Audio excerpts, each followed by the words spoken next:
கோவை மாவட்டம் மேட்டுப்பாளையம் சிறுமுகை சாலையில் திப்பு சுல்தான் பழைய இரும்பு மார்க்கெட் செயல்பட்டு வருகிறது.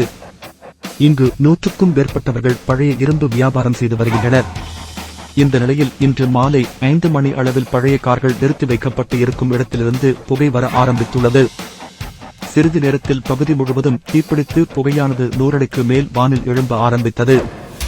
இதை அடுத்து உடனடியாக அப்பகுதிக்கு மக்கள் தீயணைப்பு துறைக்கு தகவல் அளித்தனர். சம்பவ இடத்திற்கு வந்த தீயணைப்பு துறையினர் நீண்ட நேரமாக தீயை அணைக்க போராடி வருகின்றனர். சம்பவம் குறித்து அறிந்த மேட்டுப்பாளையம் போலீசார் சம்பவத்திற்கு வந்து தீயணைப்பு குறித்து விசாரணை மேற்கொண்டு வருகின்றனர். சுமார் 1 மணி நேரத்திற்கு மேலாக தீயை அணைக்க முடியாமல் தீயணைப்பு துறையினரும் அப்பகுதி மக்களும் போராடி வருகின்றனர்.